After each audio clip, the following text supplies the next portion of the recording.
Hello everyone! Ngayon po ay magluluto tayo ng ginisang munggo. Pero ang tawag ko rito, all-in-one ginisang munggo. Malalaman nyo mamaya guys kung bakit all-in-one ginisang munggo. Pero bago po yon, kanina pa po ako nagbabad na isang tasang munggo sa tubig bago ko to pakuluan. At ngayon po ay pakukuluan na natin ang ating munggo para ito po ay lumambot bago natin igisa. Tatakpan natin ito para madali siyang kumulo.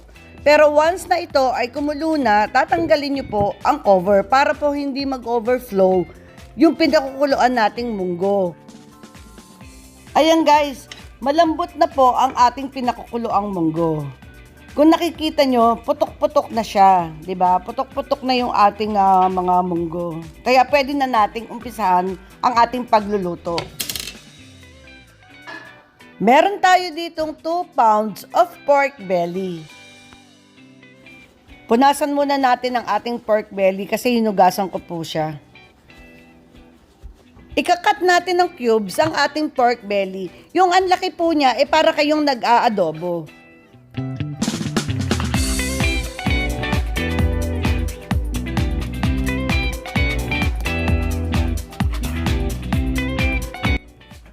Tanggalin nyo rin guys yung balat ng inyong pork belly para po pag pinrito nyo ito, hindi siya matalsik.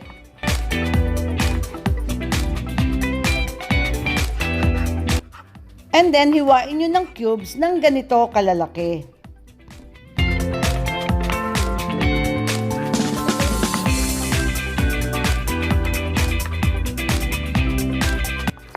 At gawin nyo rin po ito sa mga natitira pa nating pork belly.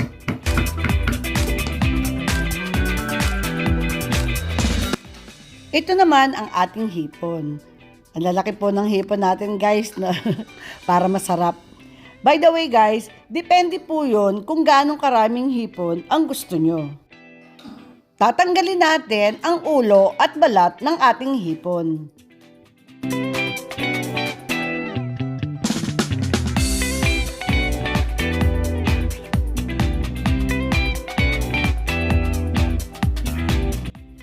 Ito ang mga nabalatan nating hipon na isasama natin sa ginisa nating munggo.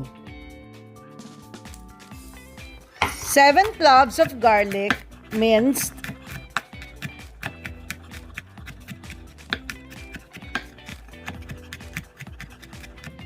1 medium size of onion, finely chopped.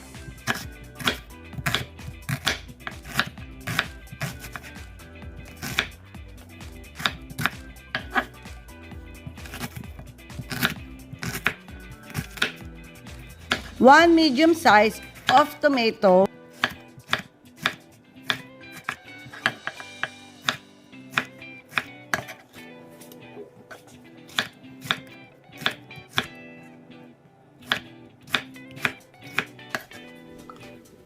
Ngayon guys, mag-start na po tayo magluto. Ipa-fry muna natin ang ating baboy or pork belly.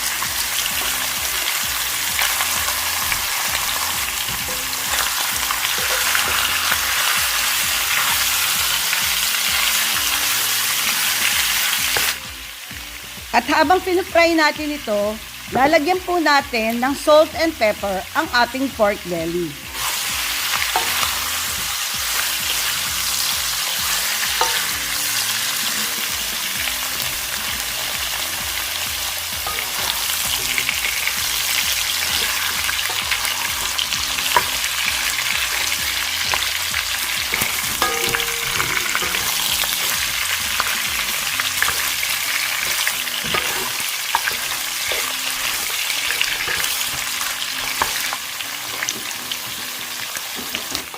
After nating ma-fry ang ating pork belly, isa-set aside po muna natin ito. At ngayon guys, mag-umpisa na tayo mag-isa ng ating bawang o garlic. Pag medyo nag-golden brown na po ang ating garlic, isunod na natin ang ating onion.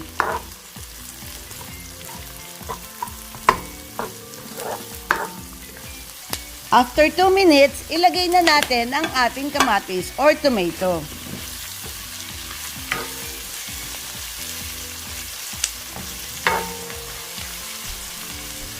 Guys, bago po natin ilagay ang ating ibang sahog, kailangan luto po ang ating kamatis. Yung pong malambot na siya para mas maganda pong igisa yung ating ibang ingredients. Pag naluto na ang ating kamatis, isunod na po natin igisa ang ating hipon.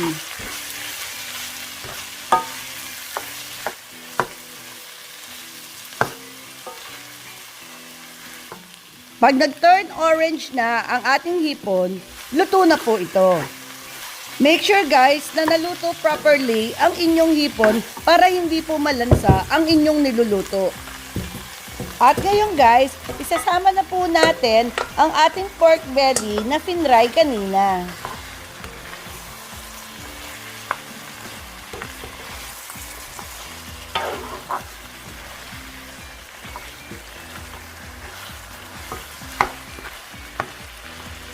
After 5 minutes na sinimmer nyo ito, pwede na po nating ilagay ang ating pinakuloang munggo.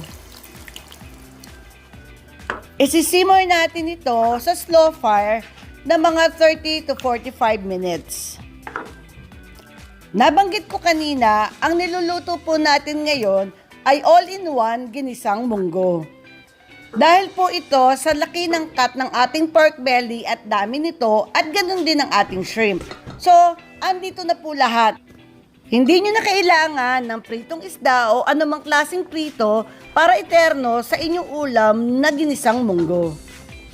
Ngayon, lagyan natin ng cover ang ating niluluto. Ngayon guys, hihiwain naman natin ang ating ampalaya. Kaya hinugasan ko muna guys at pinupunasan ko para malinis.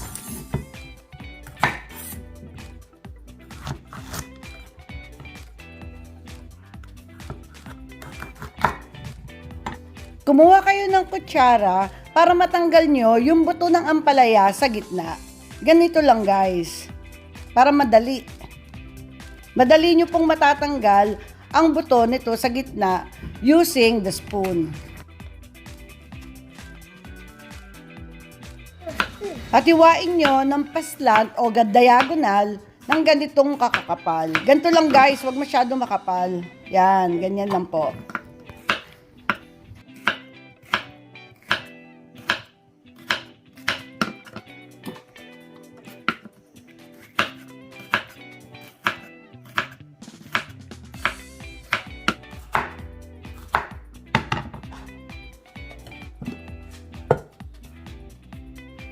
Hugasan nyo ito at lagyan nyo po ng tubig ang ampalaya. Maglagay tayo ng mga 1/4 cup ng asin at lamasin nyo ito para matanggal po ang pait ng ampalaya. At hugasan nyo ulit ito bago nyo ilagay sa inyong ginisang munggo. Ito ay spinach with stem. Kapalit po nito ang dahon ng ampalaya. Kasi guys, wala po akong mabili rito na dahon ng ampalaya sa lugar namin. Kaya pwede nyo rin pong gamitin ito. Tanggalin nyo rin yung mga hindi na magandang dahon. Katulad po nito.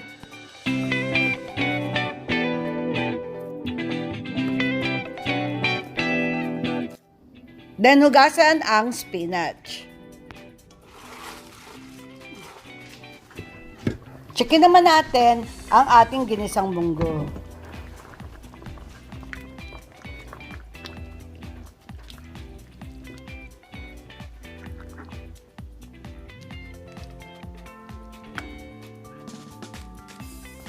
Then 1 sachet of magic sarap.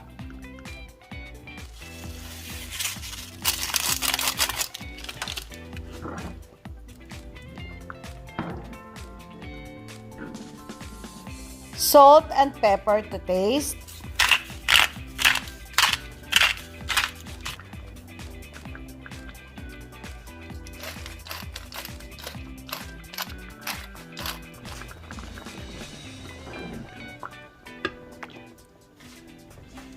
Dahil sunod nyo pong ilagay ang inyong ampalaya.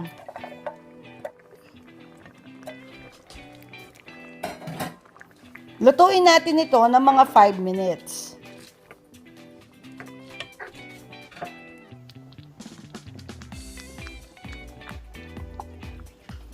And then, ilagay na natin ang ating spinach. Submerge natin ito sa ginisang munggo. Luto na po ito guys at maluluto po ang ating spinach sa init o steam ng ating ginisang munggo.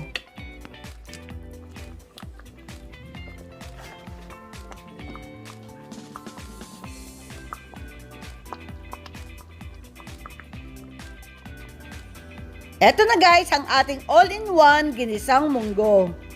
Ang sarap niyan tignan guys, no? Dahil kasi meron na tayong pork belly, meron na tayong shrimp, at meron pa tayong ginisang munggo.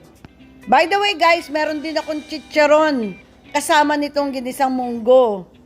At ilalagay natin sa top ng ating ginisang munggo para mas masarap. Ayan. By the way, hindi ko po hinahalo agad yung chicharon sa ginisang munggo. Kasi po, lumalabsak yung chicharon. Mas masarap yung may crunchiness kang natitikman doon sa chicharon. Kaya po, nilalagay ko siya pagkakain na lang ako. Ayan guys, tikman na natin ang ating nilutong all-in-one ginisang munggo. O hindi ba guys, mukhang ang sarap-sarap ng ating ginisang munggo. Nga pala guys, nagluto rin ako ng leche flan para may dessert naman kami. At ito po ay nagawa ko na rin at pinost ko na sa Anyana TV. Para kung gusto nyo mapanood yung aking leche flan, makikita nyo po yun sa Anyana TV leche flan.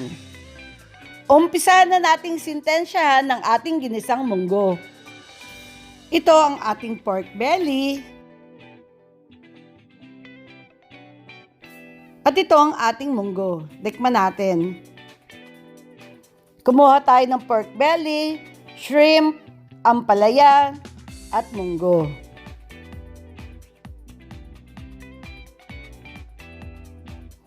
At syempre, ang ating chicharon. Masarap yan sa munggo. Ito naman yung may ampalaya. At ito ang ating hipon. Ang sarap po ng ating all-in-one ginisang munggo kasi hindi natin tinipid sa mga ingredients. Dito naman tayo sa ating dessert na leche flan. Tingnan nyo guys, napaka-creamy po ng ating leche flan. At meron po akong vlog nito sa Anyana TV kung gusto nyo pong itry at mapanood. Anyway guys, hanggang dito na lang po ang ating vlog for today and I hope nagustuhan nyo po ang ating all-in-one ginisang munggo. Until next time, bye!